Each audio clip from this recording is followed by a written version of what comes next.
Alors moi je suis née en Algérie, donc et je suis née dans une campagne en 62, mais je peux pas vraiment dire non plus où je suis née, parce que je suis née quasiment la nuit où ma famille a été chassée du village. C'était la fin de la guerre en septembre 62, et moi mon père était harki, donc ma famille a été un peu contrainte de partir de l'endroit où elle était. Et par contre, je suis restée dans une ville, mais dont je n'ai aucun souvenir parce qu'on était enfermés, de 62 à 67, qui est la ville de Tizouzou en Grande Kabylie. Voilà. Mais ensuite, nous sommes venus en France, dans une ville, d'abord dans un lieu où on a transité dans le sud de la France, ensuite dans une ville de province, qui a aujourd'hui 60 000 habitants, dans l'Oise. Mais j'ai aucun souvenir de ce qu'on pourrait appeler la ville. Ce dont je me souviens, c'est mon quartier, l'immeuble où on habitait. C'est une résidence, il y avait 2 immeubles. Mes amis d'enfance. En soi, la ville, quand on est enfant, on ne la mesure pas. Voilà. Donc, en fait, je pourrais aujourd'hui... La mesure de la ville, c'est Paris pour moi maintenant, parce que j'ai l'âge de la comprendre peut-être et de savoir ce que j'aime dans cette ville et ce que je n'aime pas. Voilà. Ce qu'on peut tout simplement dire, c'est que Paris, c'est aussi une ville où il y a une sorte d'anonymat. Je crois que c'est la seule ville en France où je peux vivre, et la campagne. Mais il y a quelque chose qui est difficile, que j'ai testé. J'ai essayé de vivre dans des villes en région, en France, et pour moi, c'est une sorte d'expérience du vide. Donc je pourrais dire que c'est la seule ville où je peux vivre en France. Voilà. Mais sinon, au demeurant, j'aime énormément aussi retourner régulièrement dans l'Oise, où j'ai passé une grande partie de mon enfance, où il y a une maison de famille, où j'y vais, je sais pas, tous les 15 jours. J'ai besoin de ça aussi, de cette nature-là. Voilà. Paris, c'est une ville qui change beaucoup, et je ne suis pas tout à fait sûre d'être contente de ce qui s'y passe. Ouais, je sais pas. Ça change, ça change. C'est une ville où, par exemple, il est difficile de s'y amuser, en fait. Je ne sais pas comment dire. Et heureusement que du côté de Belleville, il y avait encore quelques cafés ouverts un peu tard, mais c'est une ville un peu sécurisée, propre, de plus en plus d'ailleurs, de plus en plus. Donc, mon Belleville est en train de changer de ce point de vue-là, ce qui est dommage. C'est une ville où a fini par disparaître tout un mélange de population qui était là. Et c'est un peu dommage. Je ne sais pas où elle est partie, mais je pense qu'elle est partie de Paris. En fait, les villes de campagne, pour celles dont je viens, qui étaient petits hameaux, qui s'est agrandi énormément, avec un apport de population qui venait des villes, a transformé en fait radicalement ces lieux.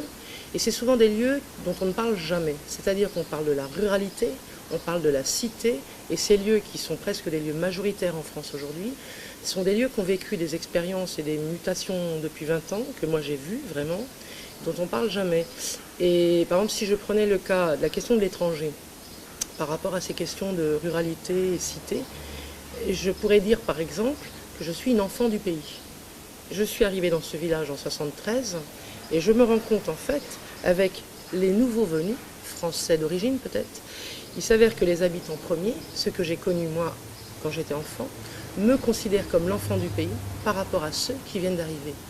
Tout le rapport en fait à l'étranger fonctionne d'une manière très différente quand il s'agit des territoires. Voilà. Donc la ville, me semble-t-il, elle a une grosse difficulté aujourd'hui, de toute façon, une grosse difficulté, à la fois elle est un peu centrifuge, elle est attractive, elle attire les gens comme ça, et puis dès qu'on n'est plus dans le mouvement de la ville, la chute est dure.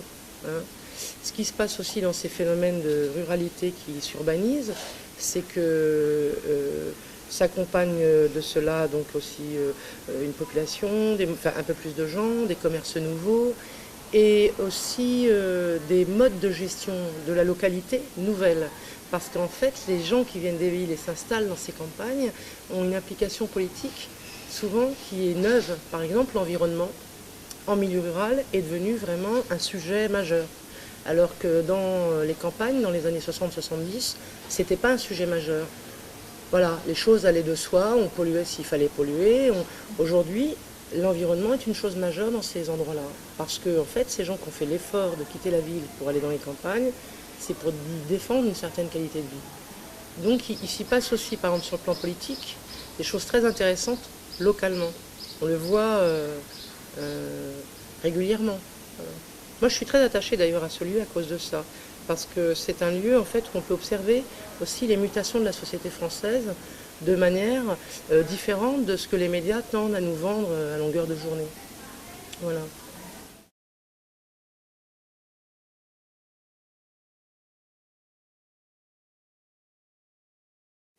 Je suis née en 62, j'y suis allée pour la première fois en 81. J'y suis allée en seconde fois en 89. Une autre fois, donc troisième fois en 91. Donc je peux dire 81, j'ai 19 ans, je découvre ce pays et je découvre que c'est pas mon pays. J'ai attendu longtemps, je le dis dans Musulman roman, le personnage le dit du moins, j'ai longtemps rêvé d'un pays où je pouvais retourner et j'ai découvert ce pays et en fait j'ai beaucoup pleuré et c'est aussi là que j'ai découvert que c'était pas mon pays. À partir du moment où j'ai découvert que l'Algérie n'était pas mon pays, il a fallu que j'accepte que la France était mon pays. Alors c'est très compliqué pour moi, mais ça c'est la deuxième fois, j'y suis allée en 89 avec une amie. La première, je suis toujours allée en Algérie avec des gens. 80 avec une amie, 89 avec une amie, jamais pu y aller seule, sauf une certaine fois. Là c'était un moment très agréable en Algérie, on devine pourquoi, hein. C'était un moment où d'un seul coup il y avait comme ça tout un mouvement politique, culturel, intellectuel qui se mettait en marche, pensant enfin qu'on était un peu sorti du régime du parti unique et de beaucoup d'autres choses. 91, je décide d'aller à Gardaïa avec deux amis dans le sud, c'était en novembre, en octobre.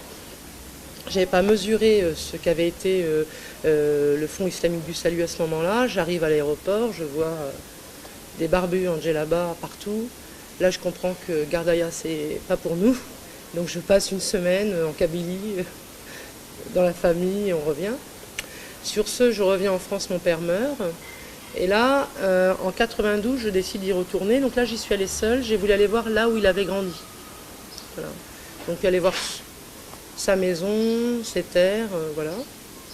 Et j'y serais pas retournée s'il n'y avait pas eu une émission télé que je devais faire en 2003, que j'ai été faire, pour présenter ce livre.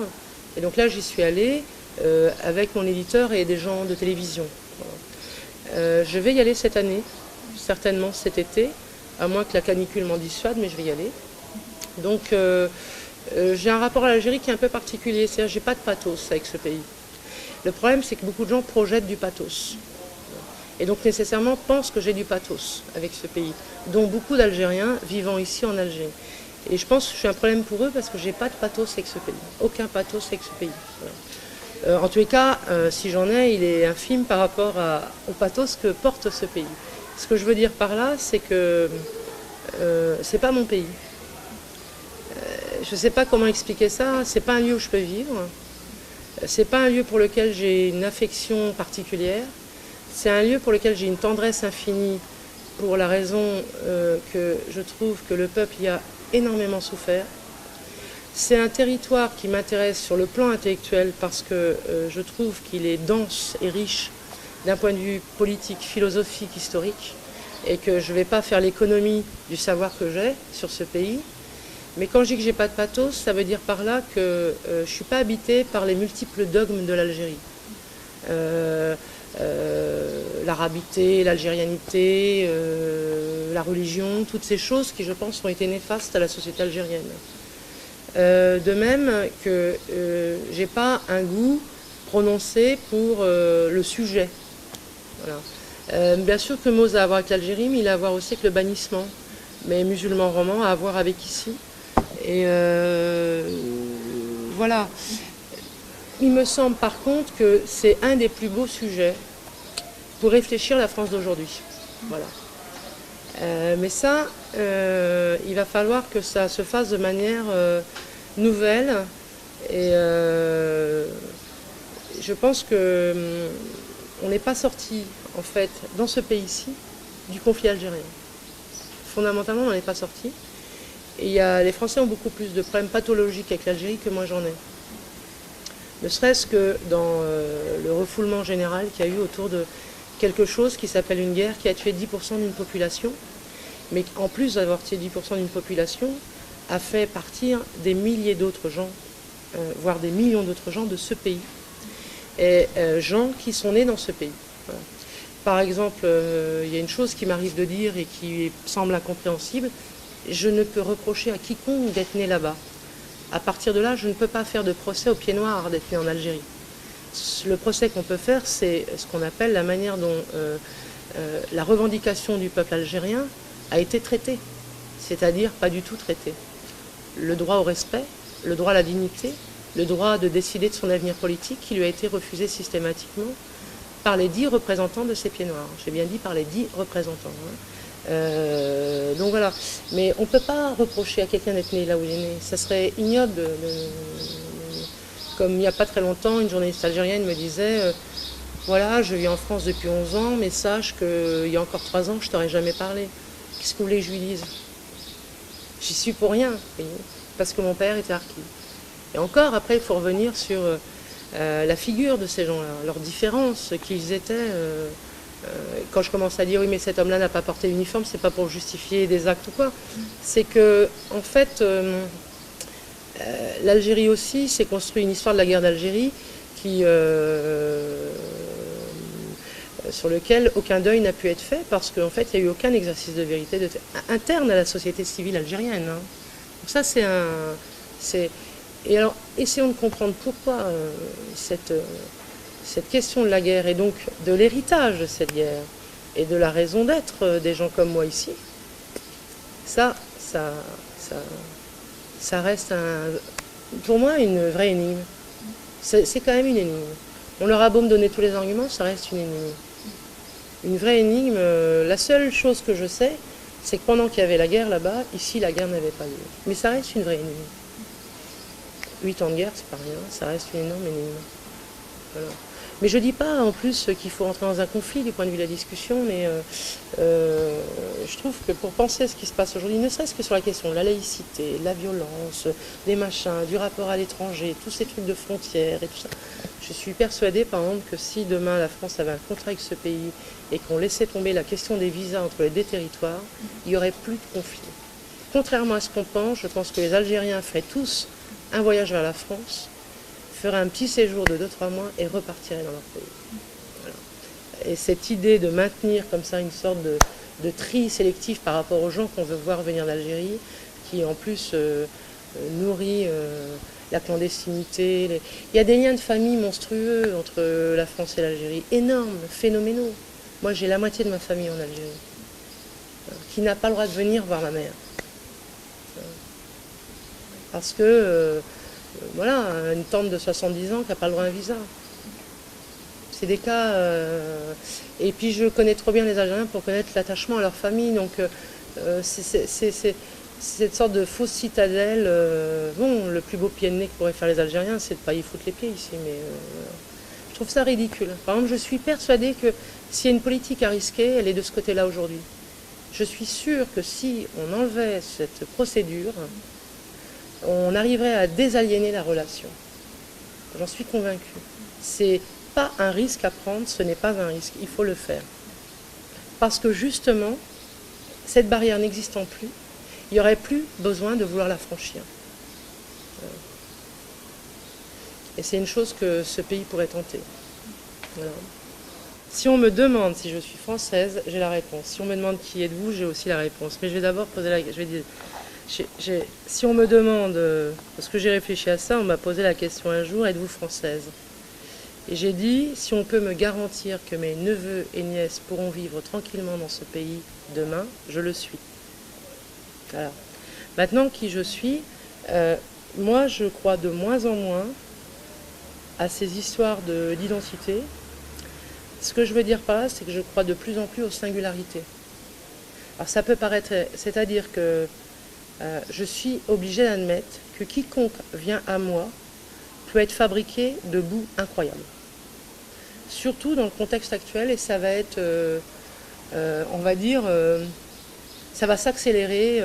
Ce que je veux dire par là, c'est que toute personne qui vient à vous, vers vous, même si vous avez un a priori par rapport à ce qui pourrait apparaître, en fait, souvent, il constitue une singularité. Parce que les possibilités de la singularité aujourd'hui sont extrêmement multiples. L'autre jour, j'entendais dans un extrait comme ça d'un colloque à Beaubourg, je voyais ça sur Internet, Stuart Hall, l'intellectuel anglo-saxon, qui disait grosso modo qu'il était portugais, juif, indien, caribéen. Bon, c'est quand même quelque chose de singulier. Et moi, je crois de plus en fait, d'une certaine manière, plus on va vers ces histoires d'identité à circonscrire, de communauté à circonscrire, ce qu'on essaye d'effacer, c'est le fait que les combinaisons, aujourd'hui, sont de plus en plus multiples. En fait, elles vont à l'encontre de tous les idéaux religieux qui vous interdisent ce qu'on pourrait appeler une mixité. Voilà. Et moi, je crois de plus en plus au fait que ce qui vient à moi est de la singularité. Parce que vraiment, les combinaisons sont multiples. Surtout avec le fait que les gens voyagent beaucoup aujourd'hui, sont amenés à se déplacer, à vivre ailleurs pour gagner leur vie. Et donc, je ne dirais pas que c'est des accidents de parcours, mais leur parcours les amène à devenir momentanément américains, chiliens, fréquenter quelqu'un qui vient d'Afrique, un enfant qui naît à Hong Kong, enfin tout ça, c'est possible aujourd'hui. Et vous pouvez tout à fait être hongkongais et dire « ma mère est américaine d'origine suédoise, mon père est soudanais d'origine chilienne ». Enfin, vous voyez, et c'est vrai, ça s'accélère. Donc en fait, il y a un grand débat autour de l'identité actuellement, et tout le monde dit bon, aujourd'hui il y a l'hybridicité, de la machin. D'abord, le côté hybride, ça fait surgeon, manipulation génétique. J'aime pas ce mot. Mais je pense surtout, c'est qu'on est en train de construire des nouveaux récits de l'homme avec ça. Et c'est ça qu'il faut peut-être savoir vachement accueillir, c'est-à-dire on est en train de construire des identités d'une singularité incroyable, inimaginable, il y a encore 20-30 ans. Et ça va à l'encontre justement de tout, je dirais, toute une violence qui nous est faite, que ce soit la violence du capital, que ce soit tout ce qu'on veut. Donc, ce que je suis, c'est... bien sûr, si demain, le pays dans lequel je vis, qui s'appelle la France, est attaqué par des gens que je trouve ignobles, je serai la première à le défendre. Donc, je serai la patriote. pour dire ça. Mais si j'ai affaire à un gouvernement qui agit mal, je serai aussi à même de le critiquer. Voilà. Par contre, je n'aime pas ce qu'on appellerait le francocentrisme. Je déteste ça. En plus, vous trouvez ça de plus en plus chez des gens qui se disent intellectuels de gauche. Je n'aime pas le fait que dès que vous dites quelque chose, certains se sentent attaqués du point de vue de leur identité française. Je trouve ça définitivement misérable pour eux. Voilà. En plus, je ne suis pas sûre qu'ils apportent grand-chose à ce pays en agissant comme ça. Voilà, les choses sur l'identité en ce moment, ça me pose des problèmes. Ah oui.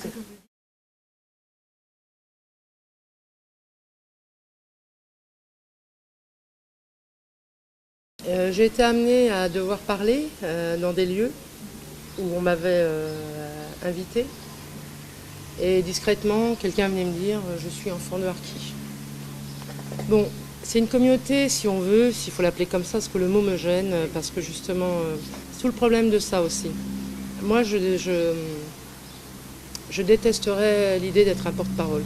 Donc, il faut que je me débatte aussi avec ça, parce que ça irait à l'encontre de ce que j'essaye de dire. C'est-à-dire qu'il me semble que c'est une fabrique de réclamants, indépendamment d'eux, parce qu'elle réclame à quelqu'un et à quelque chose qui ne veut pas l'entendre.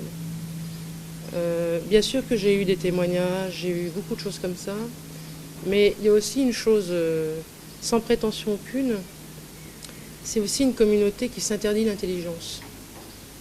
Et ça, c'est vraiment dommage. Elle y est pour rien. Il y a des singularités, il y a des gens formidables, mais il y a toujours des porte-voix aussi, au sein de cette communauté.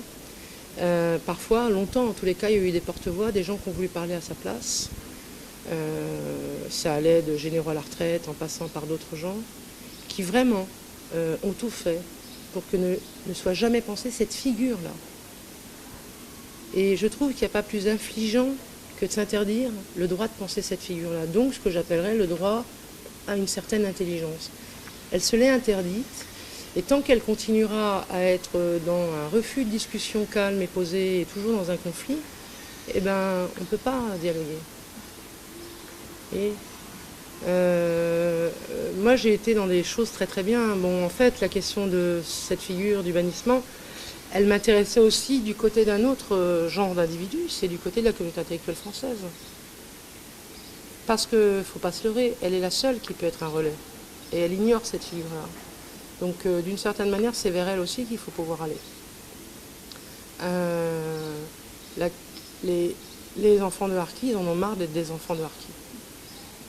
Donc c'est compliqué pour moi d'aller vers des enfants de Harki.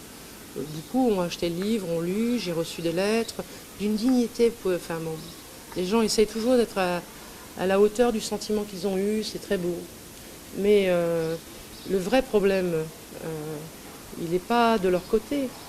Il est du fait que depuis le temps qu'ils disent qu'ils existent, depuis le temps qu'ils ont fait des grèves de la faim, qu'ils ont brûlé les lieux de vie, on les a mis, qu'ils ont demandé, non pas ce qu'on appellerait une réparation historique, mais par exemple poser la question de pourquoi leurs pères n'ont pas droit à un retour au pays, même y voyager une semaine, ou même pourquoi il n'y a pas eu un procès, un vrai procès, c'est-à-dire un vrai travail de l'histoire, et que toujours cette porte soit fermée, et surtout elle a été fermée par des gens qui...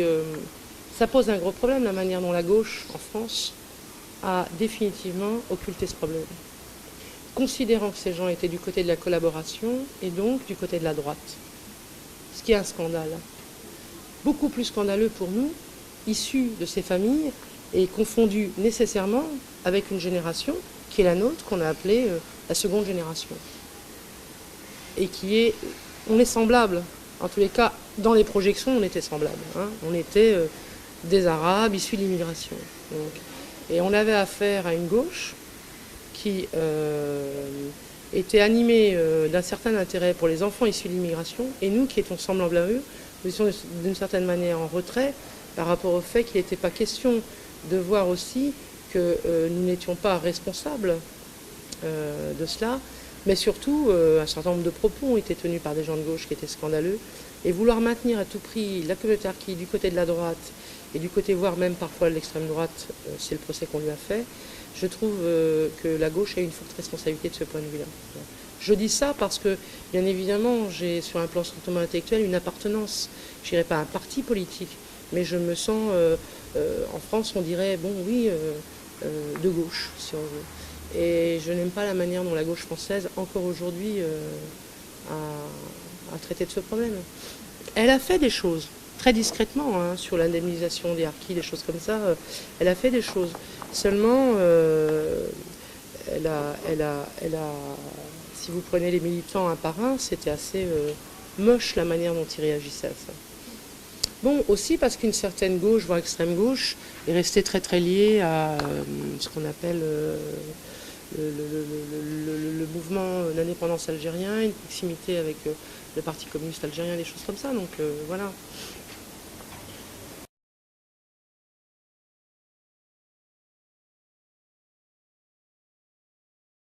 Si on prend par exemple le cas des harkis, les mères n'existent pas. En fait, il n'y a pas de famille de harkis sans père, mère et enfant. Mais les mères sont inexistantes. D'ailleurs, on ne peut pas féminiser le mot, si on veut. Et en même temps, il n'y a pas de vie possible sans elles. Parce que c'est celle qui vous sauve, en fait.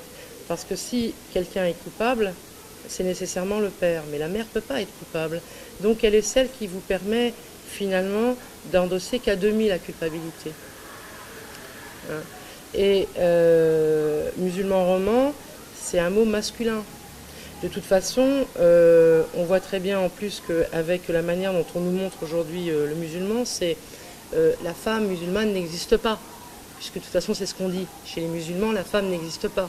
Elle a le droit à rien, elle a ceci, cela, et seul l'homme existe. Ce qui est totalement faux, bien sûr. Et c'était une manière aussi de montrer à quel point elles ont une présence réelle. Dans le dernier chapitre que je consacre dans Musulman roman, dans le dernier chapitre que j'ai intitulé Tempête du désert, on va reprendre le terme en anglais Desert Storm, qui dit ce que ça veut dire, c'est-à-dire se battre contre le désert, c'est quand même une sorte de chose totalement incongrue. Le désert recouvrira tout. Et il y a un moment où le personnage côtoie des femmes qui elles-mêmes sont mises là comme en quarantaine. Et on les met là parce qu'elles ne nourriront pas les hommes. Et donc si elles ne les nourrissent pas, d'une certaine manière, les hommes ne peuvent pas survivre. Et donc, dans les guerres, elles ont toujours une réelle présence. Dans tous les conflits mondiaux, elles ont une présence. Ne serait-ce que parce que ce sont les lieux vers lesquels on revient pour pouvoir soit se reposer, le lieu des femmes, ou soit pour se nourrir. Ce que je voulais dire aussi par rapport à ça, c'est il faut dire à quel point ces mères, souvent non instruites, au sens où nous on l'entend en Occident, c'est-à-dire elles n'ont pas été à l'école pour apprendre à lire et écrire, ont une instruction très spécifique liée à leur culture qui vous fait tenir debout. Parce que la transmission qui passe par leur langue, elle induit de l'éthique de comportement, du respect, des fables, des contes, de la religion, mais aussi une manière de vous apprendre à tenir debout. Et votre mère, on a l'impression dans le livre que c'est une enseignante de haute qualité et en même temps c'est une analphabète. Oui, elle ne vous lit pas. Non, elle ne me lit pas, mais par contre je lui ai lu mes textes en langue berbère. Je lui ai lu en berbère mes 2 livres. Voilà. Mais aussi, elle me nourrit, puisqu'une grande partie de ce que je sais et certaines choses qu'elle m'a transmises, je les ai mis dans mes livres. Voilà. Bon, pour moi, c'est peut-être l'être le plus instruit que j'ai rencontré dans ma vie. Voilà. Si je dois le dire comme ça. Mais une instruction phénoménale. Je pense qu'elle est... Si elle devait dévider tout ce qu'elle sait, ne serait-ce que du point de vue de la religion, du conte, de la fable, tout ce qu'elle sait du point de vue du récit, hein, je dis bien, je ne parle pas de sa mémoire, mais tous les récits qu'elle est capable de nous transmettre, je pense que ça tiendrait sur 22 volumes, tellement c'est énorme. Mais ça, c'est phénoménal, c'est-à-dire que je crois que c'est, pour ce qui me concerne, le dernier cas que je connais, c'est une des dernières générations en Algérie à pouvoir être comme ça. Je ne sais pas si beaucoup de gens encore vont pouvoir porter cette tradition orale. J'imagine que de par le monde, il y a encore des gens comme ça, c'est sûr. Moi, j'ai le sentiment que avec ma mère disparaîtra un monde.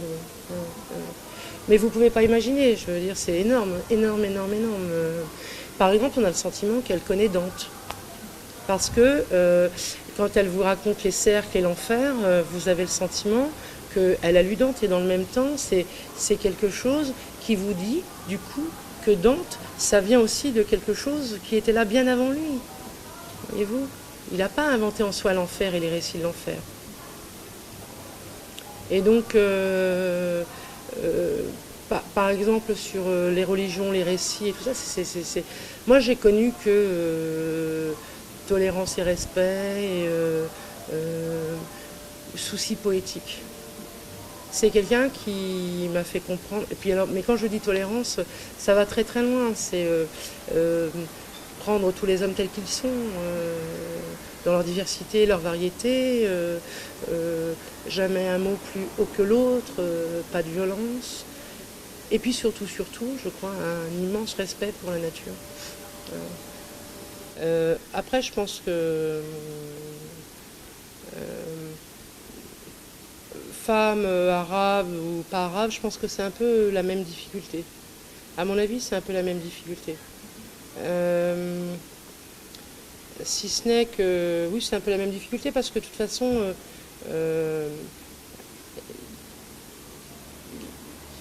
l'intelligence, elle est rarement du côté des femmes en fait. Hein. Je veux dire, on accepte que certaines filles soient intelligentes, mais on l'accepte comme ça. Mais l'intelligence au pouvoir, celle des femmes, elle n'est pas au pouvoir, quoi. C'est-à-dire que du coup, on peut dire qu'elle n'existe pas, l'intelligence des femmes. Elle n'est pas au pouvoir en tous les cas, dans les lieux de pouvoir vraiment. Elle peut être maître de conf, elle peut être tout ce qu'on veut, elle peut être écrivain, mais elle n'est pas un éditeur, par exemple. Hein. On pourrait dire ça. Les femmes éditeurs, elles se battent à l'intérieur d'un truc qui est très machiste. Et c'est vrai. Mais c'est pareil pour les hautes directions de l'université ou d'autres sphères. Ce qui est plus dur, me semble-t-il, c'est dans le monde du travail. Je pense que là, être arabe, c'est quelque chose. Bon. Alors, la question de être arabe femme... Bon, être arabe, c'est déjà une chose plus compliquée. Voilà. Maintenant, vous avez aussi... oui, on est confronté à beaucoup de bêtises. Voilà. Voilà. Mais même chez des philosophes purs et durs, on est confronté à beaucoup de bêtises. Par exemple, une chose qui domine beaucoup une certaine gauche, c'est le bon sentiment. Donc le bon sentiment fait qu'en fait, on vous aime bien, mais on vous aime bien pour ce que vous êtes comme compagnon, ami, clown s'il le faut. Mais le concept n'est pas de votre côté. Et en plus, comme à cause de votre histoire ou en raison de votre histoire, vous ne voulez pas amener les choses de la même manière que le modèle occidental aurait pu le figer, vous ne pouvez pas être entendu. Donc, vous avez affaire au bon sentiment. Et puis au moment où vous faites comprendre que le bon sentiment, ça suffit, là, ces gens-là, en général, préfèrent ne plus vous fréquenter. Ils sont perdus. Ce que vous montrez d'eux aussi les mettrait mal à l'aise. Aussi. Donc, c'est très très complexe. Par exemple, je considère que le lieu, la communauté où j'ai été confrontée le plus au racisme, en fait, c'est dans les milieux culturels français. Voilà. Et c'est un racisme qui est très particulier, en fait. C'est un racisme d'ordre culturel. Par exemple, dans le milieu de l'art, ou le milieu de la tradition, de la conservation, mais le milieu de l'art en général, c'est très compliqué le rapport qu'ils ont à ça. C'est assez compliqué. Ça mériterait d'être analysé de près parce que, en fait, c'est un milieu qui finalement est assez réactionnaire. Même quand c'est fait de bons sentiments. C'est-à-dire que, par exemple, ils sont sûrs de pouvoir mieux parler que vous de vous. Mais bon, il faut faire non pas avec, il faut oublier, voilà. Mais il y a beaucoup de choses comme ça. Ouais. Mais vous avez, là, je veux pas, je donner des exemples, ça serait ridicule, mais j'ai été beaucoup confrontée en fait aux bons sentiments. Voilà. Bon, il y a toujours des singularités, des gens géniaux qui sont vos amis, mais c'est fou comme dans les milieux culturels, il y a énormément de gens plein de bons sentiments. Ils ne se rendent pas compte à quel point le bon sentiment délivre aussi quelque chose qui est qu'ils ont une idée de ce que vous êtes et de vos limites. Voilà. Ils ne peuvent pas imaginer que vous êtes porteur d'un projet. Vous n'êtes pas porteur d'un projet. Il est là le drame, vous n'êtes pas porteur d'un projet. Au mieux, vous pouvez essayer de mimer ce qu'ils sont ou ce qu'ils ont fait, et vous ne serez que le disciple du maître. Mais porteur d'un projet, vous ne l'êtes pas. Et quand, qui plus est, ils comprennent que vous êtes porteur d'un projet, ils ne préfèrent pas être en face de vous à ce moment-là. Je pense qu'ils ont trop honte. Voilà. Bon, ça c'est dur, c'est cinglant de dire ça, mais c'est une vérité. Voilà. Ils ne peuvent pas imaginer qu'on peut être porteur d'un projet littéraire, par exemple. Voilà. C'est trop compliqué d'essayer d'expliquer pourquoi. Qu'est-ce que vous voulez dire ?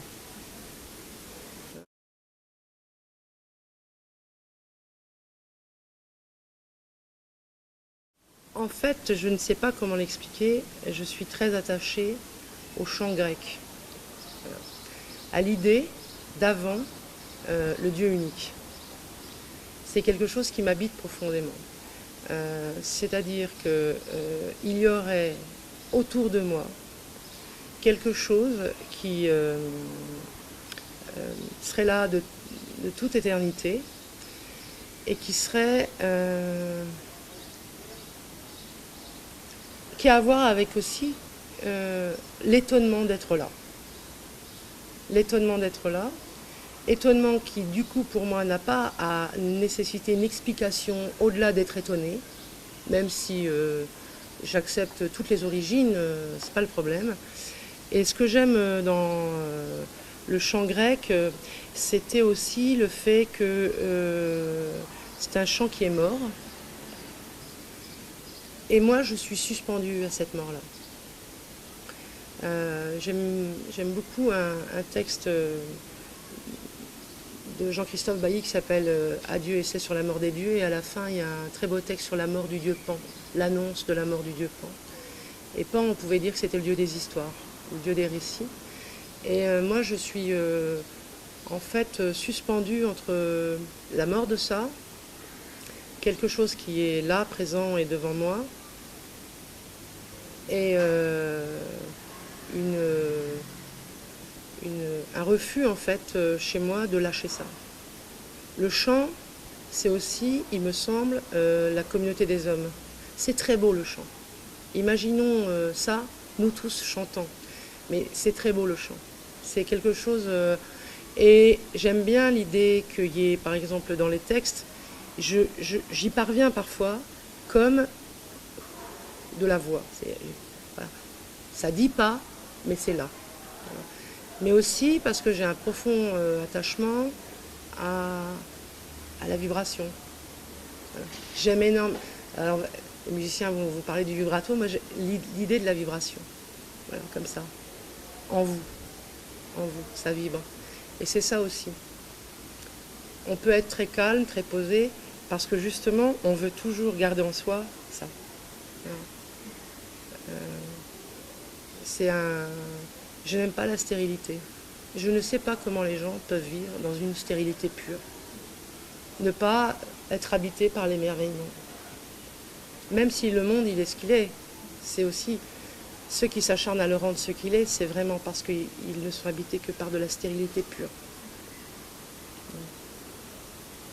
Il me semble qu'il y a des gens qui ont des vraies rencontres dans la vie, parce qu'un jour, dans telle région du monde, en Amérique latine, en Chine, je ne sais pas, en Afrique, en Inde, ils ont affaire à quelqu'un qui est habité par cette idée du chant. C'est très complexe à expliquer. À la limite, est-ce que c'est pas une chose dont j'ai hérité? Je sais pas. En tout cas, peut-être on me l'a transmis, mais j'aurais pu ne pas le prendre. Mais j'aime ça, c'est une vibration. Ouais.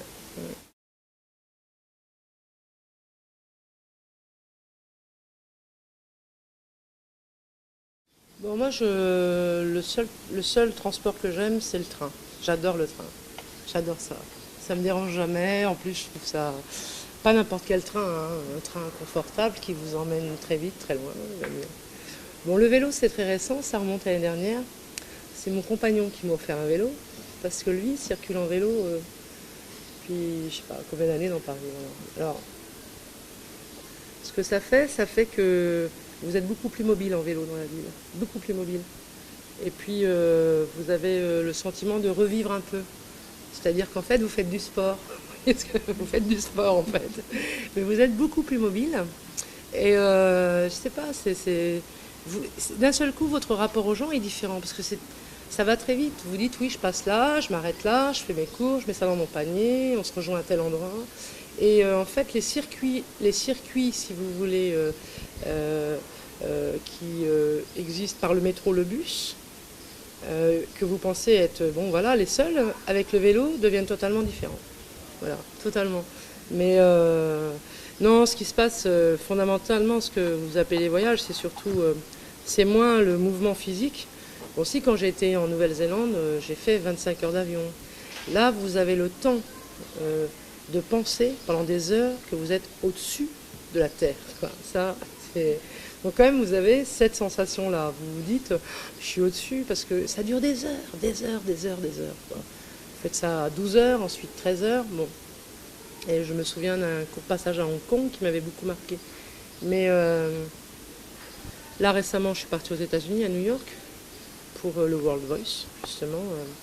Cette grande manifestation qu'il y avait à New York autour de la littérature. Donc, après tout ce qu'on a pu dire sur les États-Unis, le voyage et tout, j'ai pris l'avion. Je suis arrivée à l'aéroport. J'ai eu aucun problème, je suis revenue, j'ai eu aucun problème. Alors qu'entre-temps, on m'a pris toutes mes affaires à New York et compagnie. Mais j'ai beaucoup aimé marcher dans New York. Voilà. J'ai beaucoup aimé marcher dans cette ville. Bon, ça reste malgré tout, je ne sais pas comment dire. C'est une ville qui a une magie. C'est tout. Elle a quelque chose qui est unique, qui appartient qu'à elle seule. Vous pouvez faire des tonnes de choses dans cette ville à toute vitesse. Vous avez tout le temps la tête levée. Il y a toujours un immeuble, un gratte-ciel qui vient de vous arriver. Vous courez à Central Park, c'est un bonheur. En plus, quand même, à peine vous y arrivez, vous voyez les dizaines d'écureuils. Donc vous dites, mais quand même, c'est pas si pourri que ça. Mais il y a très peu de villes qui ont réussi une telle architecture, c'est-à-dire aller vers ce poumon qui appartient à tout le monde en plus. Ce qui est aussi bien dans cette ville, c'est quand même, vous pouvez y trouver beaucoup de choses la nuit. Voilà. Mais il y a beaucoup d'autres voyages que j'ai jamais fait, que j'aimerais faire. Bon, j'ai un grand rêve, c'est de partir du Dakota à la Colombie-Britannique. Ça, parce que j'aime énormément les endroits qui sont verts et montagneux. En fait, j'aime pas la chaleur, j'ai pas une attraction pour le désert, même si j'ai écrit sur le désert. J'aime bien ce qui est frais, ce qui est... Voilà. Et puis après, par contre, moi j'ai fait très peu de voyages, c'est-à-dire à part ce voyage en Nouvelle-Zélande, j'ai été dans plein de pays d'Europe, tout ça. Un des voyages que j'ai le plus aimé, c'est aller en Russie. Mais soit j'y vais parce que j'ai un projet, soit alors il faut que je m'y installe à un moment, parce que j'aime beaucoup observer les gens. Voilà, j'aime énormément observer les gens. Par exemple, une des choses qui m'a beaucoup touchée à Moscou, c'est la manière dont le peuple moscovite s'habille le dimanche et tourne autour de la place rouge. Je trouve ça incroyablement beau. Ils sont magnifiquement habillés, ils sont d'une élégance incroyable, ils se promènent bras dessus bras dessous et ils tournent autour de cet endroit. Mais le souci de se faire beau le week-end, c'est une chose qui a disparu, que je trouvais très belle. J'ai adoré la campagne à 2 heures, 3 heures de Moscou, parce qu'on a l'impression que jamais un produit chimique n'est venu toucher à ça. C'est une campagne comme vous ne la voyez plus. C'est-à-dire le bout de jardin, il est rempli de choses qui poussent de manière... Donc voilà. J'ai pas une attraction pour l'Afrique, pour la simple et bonne raison que je ne sais pas ce que j'y ferais. Sauf aller y voir dans des parcs des animaux sauvages. Je ne sais pas ce que je pourrais... Voilà. J'irai si un jour j'ai un projet avec des gens là-bas, ou ce que je veux dire par là, c'est que j'ai pas un goût pour le tourisme. J'ai de la vraie curiosité. J'aimerais voir le peuple mexicain. Il y a des choses que j'aimerais voir beaucoup. J'ai adoré le peuple russe. Voilà. Voilà. J'aimerais aller en Inde pour des choses. Mais j'ai pas de goût pour le tourisme en fait. J'ai pas besoin d'aller systématiquement quelque part pour m'allonger, me reposer. Voilà. Si, j'ai une curiosité presque politique. J'aimerais beaucoup voir l'Afrique du Sud. Ça fait partie dans les pays. Bon voilà, mais c'est une curiosité sociale, culturelle et politique. Je ne sais pas comment ils s'en sortent après tout ça. Parce que le mal qui a été fait est tellement presque insurmontable que je plains tout le monde maintenant là-bas. C'est difficile.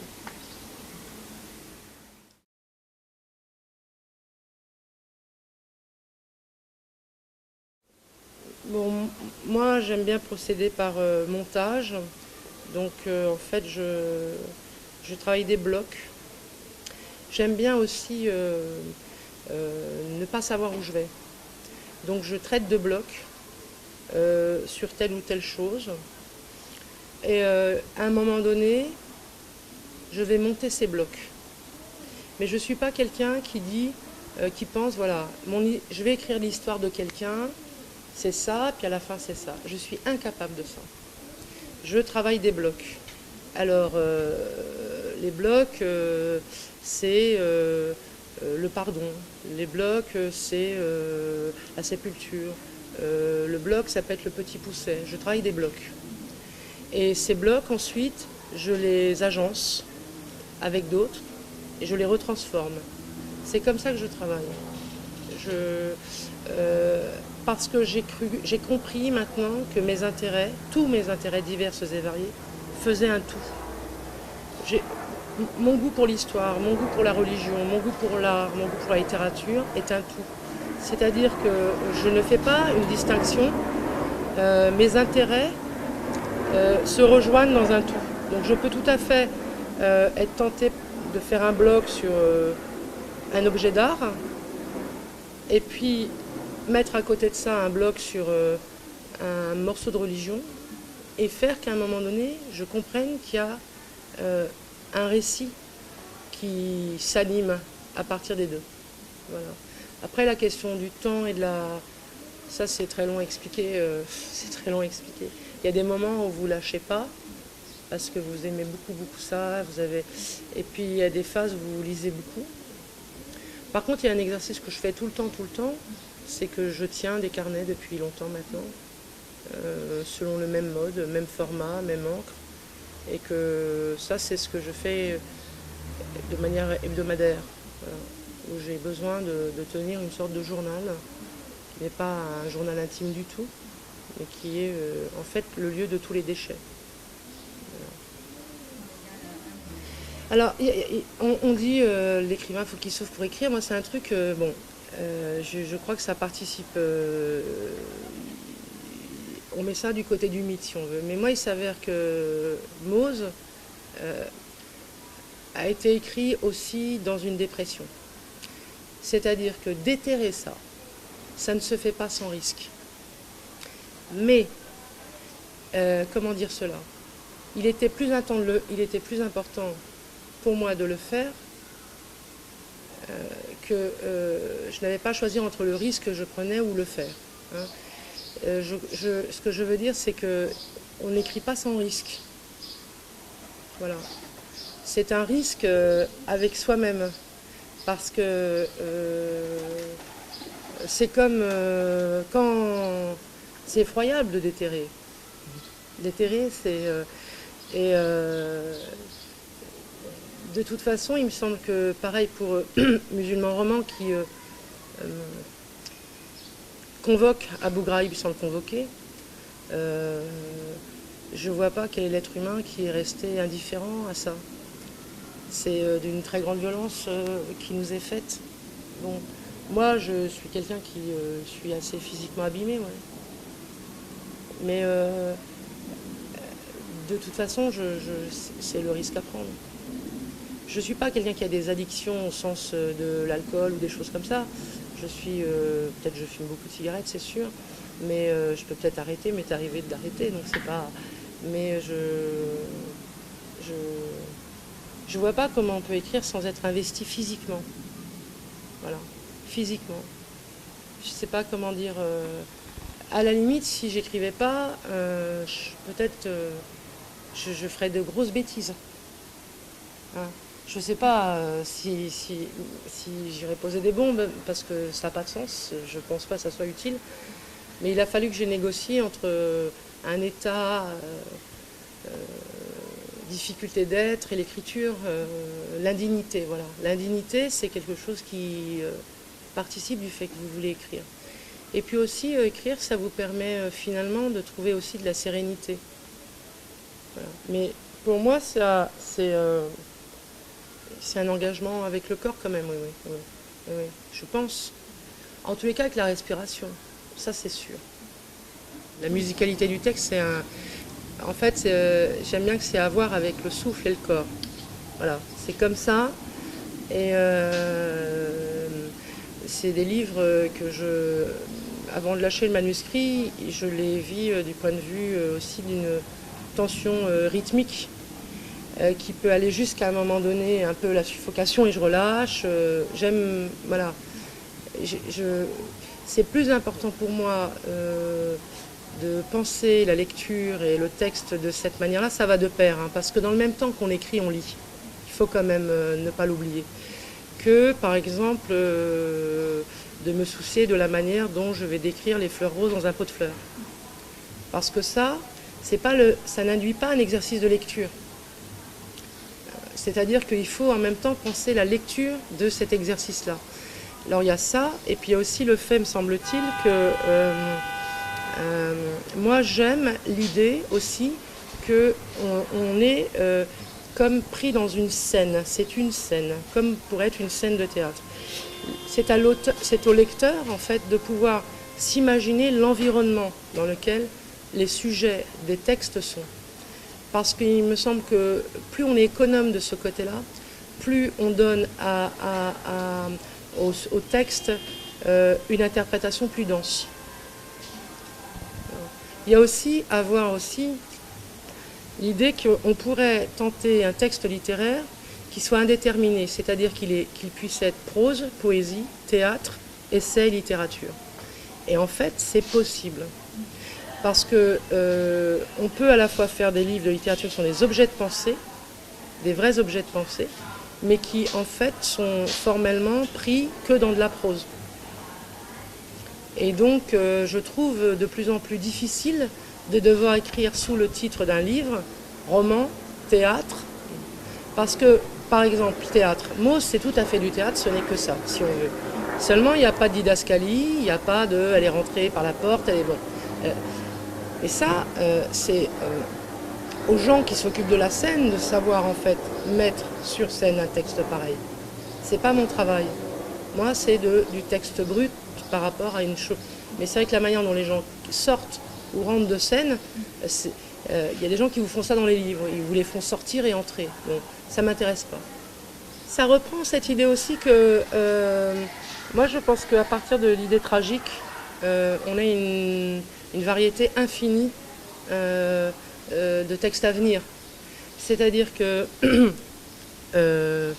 Musulman roman, c'est une réflexion sur la fabrication de ce mot, de ce nom, le bruit qu'il y a autour, et même la guerre maintenant. Et comme dans Mauss, je voulais écrire sur une figure de banni, d'homme banni. Et j'avais l'impression qu'on construisait un modèle de bannissement autour de quelque chose qui serait le musulman, qui deviendrait un mot concept. Bon, voilà. Et il y avait, comme pour Mauss, c'est que de la voix. C'est quelqu'un qui parle. C'est que de la voix, une voix qui nous viendrait d'un lieu d'enfermement. Mais comme le musulman est un lieu d'enfermement voulu, parce que le bruit autour, ça nous dit que ça, alors que c'est pas que ça. Hein. C'est plus que ça. Je veux dire, il y a des gens par millions qui vivent cette condition de musulman de manière honnête, on va dire, c'est-à-dire avec beaucoup d'humilité, d'intégrité, d'éthique, et qui ne sont pas des êtres enfermés.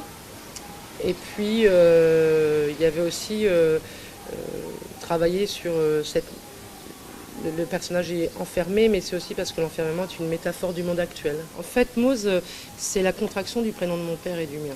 Donc c'est tout à fait juste ce que vous dites, c'est-à-dire que c'est la contraction de deux prénoms. Mais c'était aussi pour dire à quel point le destin du père imbrique nécessairement le mien. C'est-à-dire, alors, c'est comment sortir d'une culpabilité endossée. C'est ça. C'était d'abord le livre lui-même était une manière pour moi de dire à la fois ma culpabilité et de dire aussi comment je suis sortie de cette culpabilité qu'il aurait fallu que j'endosse, mais qu'on voulait peut-être que j'endosse, mais de toute façon qu'on endosse à partir du moment où on vous dit votre père il est du mauvais côté. Donc tous les cas d'histoire comme celle-là font que l'enfant endosse la culpabilité de son père. Et Musulman roman, c'est aussi une réflexion sur le nom, d'un autre ordre, hein, mais c'est tout à fait juste. Il me semble que moi je ne sors pas de cette problématique-là pour l'instant, qui est que il me semble que le nom est un événement. Si on a envie, on peut faire du nom un événement, de son propre nom un événement. Ne serait-ce que si on veut comprendre d'où il est venu et pourquoi on le porte. Ou par exemple, tous ces noms qui ont été transformés au moment de la Seconde Guerre mondiale pour tenter d'échapper au nazisme et qui n'ont même pas pu échapper à ça, avec ce nom. Donc, au-delà aussi, le nom, c'est quand même la singularité. C'est très important. Il me semblait que, par exemple, Musulman roman, c'était quelque chose qui dit ma singularité à moi, afin de sortir en fait de l'assignation, injonction musulman, qui renverrait en fait une identité précise dans laquelle on mettrait un ensemble d'individus qui seraient des musulmans. J'avais envie de traiter de la singularité du nom. Voilà. La grande ambition, c'est l'idée de répéter toujours la même phrase de manière différente. Donc en fait, ce qui se passe, c'est que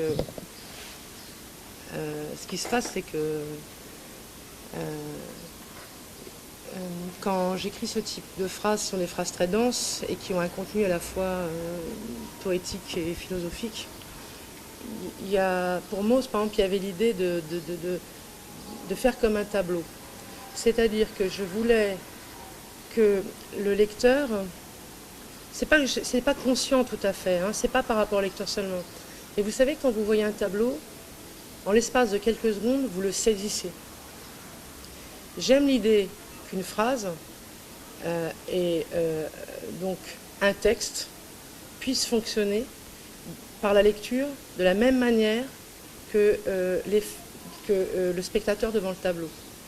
Donc l'idée, c'est que la phrase, aussi courte soit-elle, ait une densité, comme une densité de peinture, et elle vous fait saisir un tout. Voilà. Donc bien sûr que derrière tout ça, il y a énormément de lecture et de rapport avec l'histoire, mais ce qui est particulier dans cette histoire de temps, je n'aime pas la chronologie. Par exemple, à un moment donné, dans Mose, on passe d'un lieu à un autre et tout le monde se serait soucié du voyage. Tiens, comment ce personnage est passé d'un territoire à l'autre. Et en fait, eh ben, on peut imaginer que ce voyage ait eu lieu 2 heures après, 10 jours après, ou 50 jours après, ou 1 an après. C'est pas important pour moi de le marquer avec une durée, en fait. Il a eu lieu. La question de la durée, elle est problématique pour moi parce que elle appauvrit, me semble-t-il, le texte. Elle l'appauvrit en ce sens où elle marque des faits. C'est comme si dans Musulman roman, je m'étais concrètement installée dans un pays donné, dans un voyage en avion donné. Et voilà. Il y avait aussi l'idée que le texte voyage dans le temps. Ça, c'est très important pour moi. C'est-à-dire que, bien sûr, il y a des faits historiques contre lesquels on ne peut pas, hein, la guerre d'Algérie, 1962, mais il y a l'idée quand même qu'un texte puisse voyager dans le temps. Ça, c'est très important pour moi. C'est-à-dire qu'il a son moment-ci, le présent de son édition, et il a aussi peut-être d'autres moments à vivre. Et donc, il faut construire un rapport au temps du texte qui prenne en compte l'idée de l'intemporalité du texte. Voilà. C'est important. Et donc, c'est dans les indications que vous donnez à l'intérieur du texte que vous mettez l'intemporalité du texte.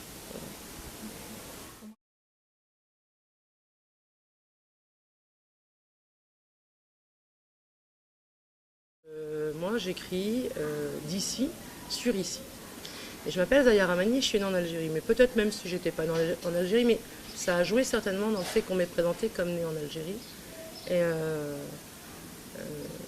je pense que si je m'étais appelée Véronique Rahmani, ou Michel Rahmani, ou Zahia Dupont, les choses auraient été un peu différentes.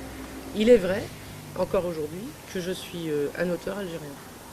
Alors, ce n'est pas du tout un problème du point de vue de ce que ça pourrait signifier. C'est juste ce que ça révèle de la société française. C'est-à-dire que ces livres qui concernent la société française et sa contemporanéité ne sont pas vus comme des ouvrages qui concerneraient la société française de par le fait que ce serait écrit par quelqu'un qui ne porte pas un nom français. Pourtant, je suis française. Voilà. Alors c'est un vrai problème la question du nom, mais c'est après coup qu'on réalise que ça participe du combat. Il faut imposer dans cette société-là le fait qu'on n'ait pas envie de changer son prénom et son nom pour passer pour un auteur français. Voilà. On l'est, on ne l'est pas. Moi, ma langue, c'est la langue française, mais c'est problématique, hein, c'est vraiment problématique. C'est problématique. Il y a vraiment des moments où on est en colère. Et même parfois, on se rend compte qu'ils le font exprès. Récemment, j'ai dû faire passer un message à la radio. Ils ont insisté 3 fois sur le fait que j'étais un auteur algérien, par exemple. Bon, ils le savent, ils savent très bien qui je suis. Et ce qui est fou, c'est que concernant les autres auteurs, c'est l'assistance sur cette chose-là. Vous voyez ? Vous avez comme ça une série d'écrivains qui passent, on dit écrivain, et à un moment donné, bon. Et là aussi, ça c'est travaillé par, je pense que c'est plein de bonnes intentions, et c'est surtout un inconscient qui parle, et qui lui n'est pas plein de bonnes intentions. Mais ça fait partie aussi de la situation actuelle française et littéraire française. Littéraire française, hein, c'est-à-dire que soit vous êtes un sujet disons, auteurs qui écrivaient sur des sujets lointains, extraterritoriaux. Voilà, soit vous êtes un auteur français et vous écrivez sur soit des conneries, comme beaucoup, soit vous avez le souci de la forme. Mais tout le problème autour de cette question de la francophonie, c'est fondamentalement la question aujourd'hui du formalisme et de la théorie littéraire, qui est complètement en retrait de la question de la francophonie. Les auteurs francophones ne pensent pas à la littérature. Ils ont des sujets francophones. Bien sûr, ils sont des sujets francophones. C'est un problème énorme, parce que c'est aussi une fermeture incroyable, encore aujourd'hui, de la communauté dite... Je ne mets pas tout le monde là-dedans. C'est-à-dire qu'on ne peut pas sortir du débat, oui, alors pour pouvoir écrire aujourd'hui, il faudrait être un sujet étranger. C'est complètement ridicule. Mais c'est ce qu'on entend. Je ne suis pas un sujet étranger, je suis un sujet de ce pays. Seulement, je ne sais pas pourquoi, je suis un auteur francophone, de la francophonie. Ce qui m'intéresse en littérature, c'est, il est vrai, quelque chose qui s'appellerait une filiation littéraire à la langue française. Alors, à la littérature française. Mais bon, on connaît l'histoire, on finira par être un auteur français, il n'y a pas de problème. On sait quand, et on sait pourquoi. C'est un peu dommage. Il faut y attendre, voilà. Alors, moi, je considère que ce qu'on a appelé les post-colonial studies, c'est une boîte à outils géniale. Dedans, il y a des outils qui vous servent et d'autres qui ne vous servent pas. Je pense que la crispation française autour de tout ce phénomène qu'on dit cultural studies, post-colonial studies, c'est une crispation qui, en même temps, est lourde de sens. Et il va falloir aussi faire un travail à ce sujet. C'est-à-dire qu'en gros, il faut dire que la déconstruction, c'est d'abord une pratique des textes. Et là, on pourrait dire, oui, bon, bah, le père de la déconstruction, c'est un homme de langue française, il s'appelle Jacques Derrida. Je pense que tout ce qu'on a appelé les théories anglo-saxonnes sont des théories qui ont à voir avec la déconstruction. Seulement, elles ont à voir aussi donc, avec les constructions de représentation. C'est-à-dire qu'on déconstruit un texte et on essaye de penser d'une certaine manière qu'est-ce qu'il a construit comme représentation.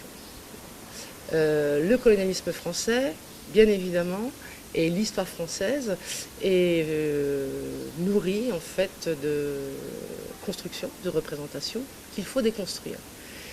L'enjeu est là aujourd'hui, c'est pouvoir assumer cette déconstruction,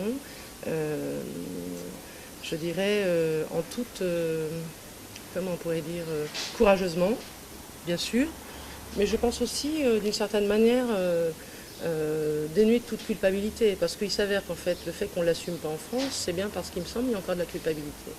Donc c'est un peu dommage. Bon. Après c'est assez long d'expliquer pourquoi peut-être aux États-Unis cette chose existe.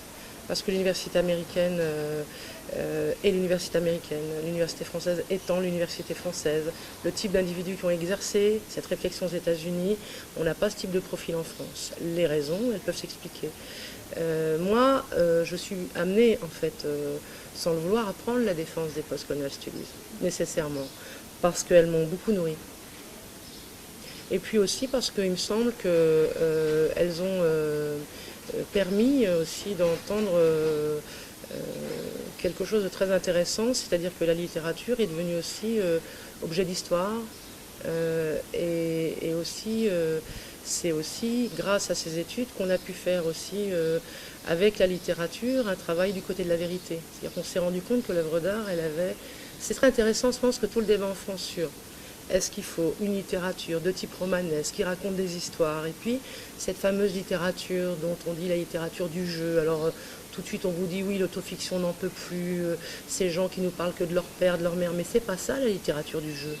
Ça excède les histoires privées, autobiographiques, et volontairement on a décidé ici, dans Autofiction, de mettre toute cette littérature du jeu. Il y a une littérature du jeu qui est beaucoup plus universelle que ça, et qui est, me semble-t-il, extrêmement intéressante du côté de son souci de vérité par rapport à l'histoire. Peut-être d'ailleurs que ce qui était à la portée de tous ces auteurs, la seule chose qui est à leur portée, et c'est ça qui est intéressant, c'est l'écriture et la littérature. Pas l'essai historique, parce que de toute façon, les arcanes de l'existence de ces essais-là n'étaient pas à leur portée.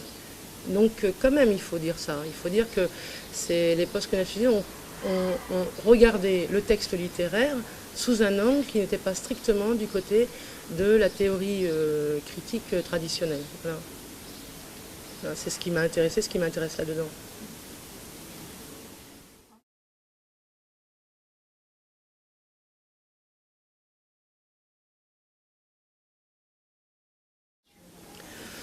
Bon, ici, on est plutôt dans un pays où on ne cesse de parler d'une sorte de république des lettres et compagnie. Donc la contrainte dès l'enfance, c'est de vous faire comprendre que pour en faire partie, il va falloir avoir un sacré pédigré, déjà, dans cette république des lettres.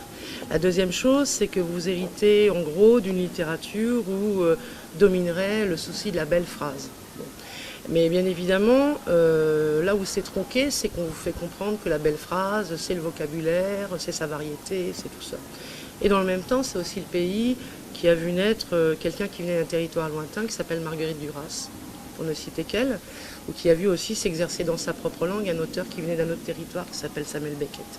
Donc on pourrait dire que on a comme ça un miroir très opposé, hein, parce qu'on pourrait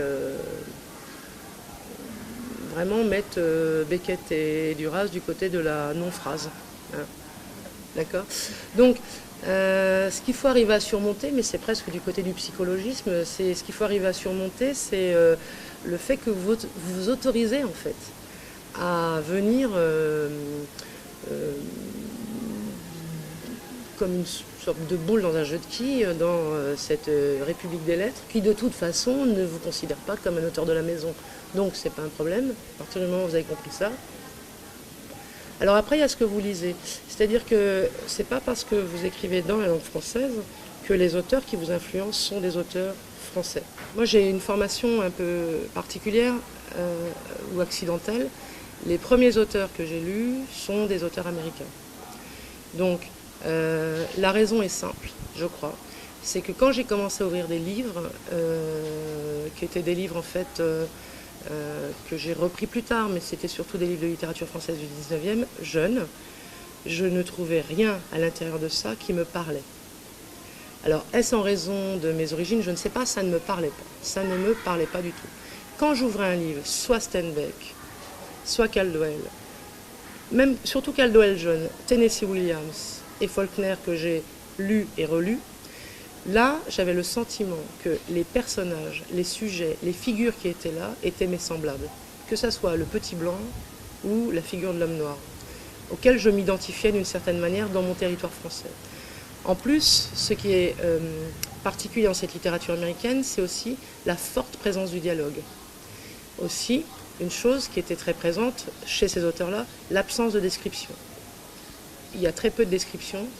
Et si je devais parler de quelqu'un comme Steinbeck, il y a dans sa littérature quelque chose qui est très très proche du théâtre. Il a une formule d'ailleurs que j'ai appris plus tard. Hein.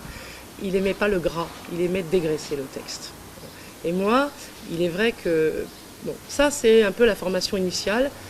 Après, plus tard, j'ai commencé à lire la littérature russe en quantité.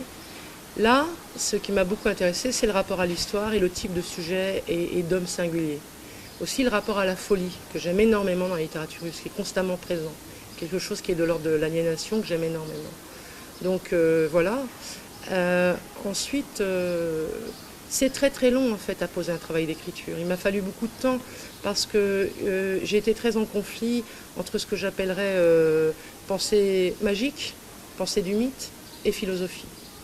Ça a été un vrai conflit, mais qui est aussi un conflit complexe qu'on m'a presque imposé. La société me l'a imposé. Elle m'a imposé de devoir choisir. Et donc pendant, je dirais, un temps long, j'ai cherché pour essayer de comprendre quel parti pris je pouvais tirer de ce conflit. Parce que dans le même temps, c'était des mondes que j'aimais bien et je ne voulais ni m'accrocher à l'un ou à l'autre.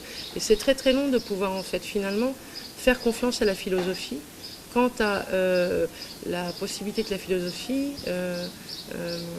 nous donnerait à comprendre ce qu'on appellerait aussi la pensée du mythe et même le monde magique. Voilà. Donc tout ça est venu par un processus très très long. Et puis aussi parce que il m'a fallu du temps pour trouver des accompagnements intellectuels. Donc je peux nommer Derrida bien sûr, c'est peut-être celui qui a la plus forte prégnance en moi de ce point de vue-là. Donc voilà.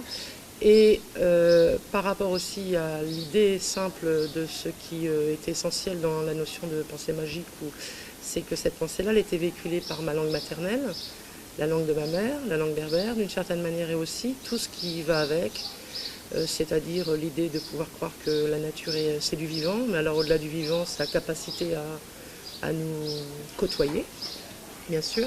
Et ce que j'aime d'autant plus encore dans cette idée de langue berbère, c'est quelque chose qui serait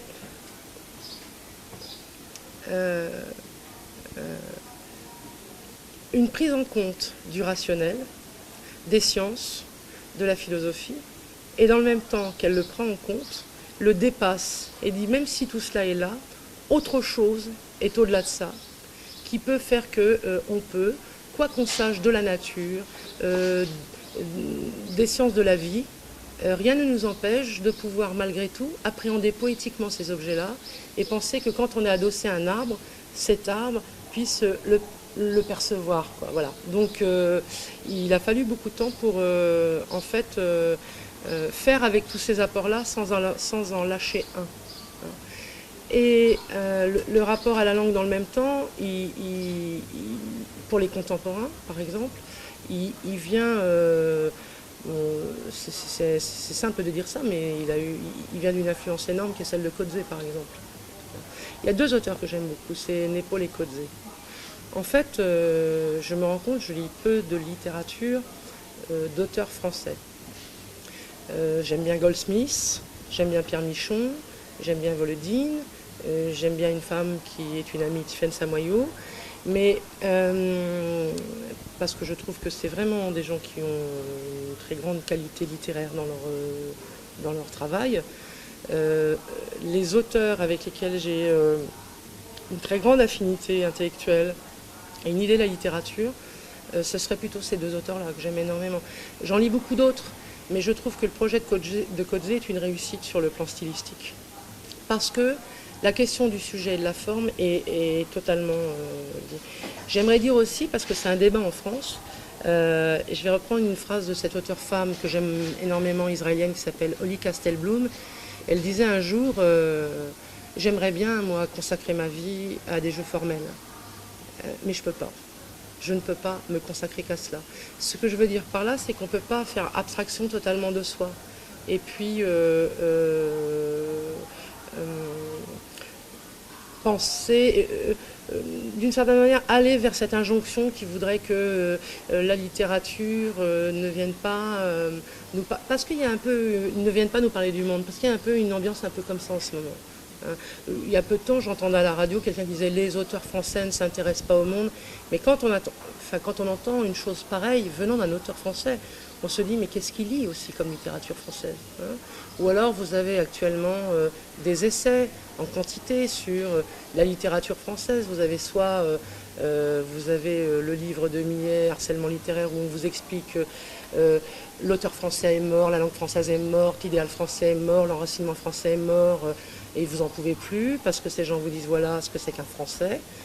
Donc un français, c'est 8 générations de présence française dans le Poitou, sinon c'est pas un français.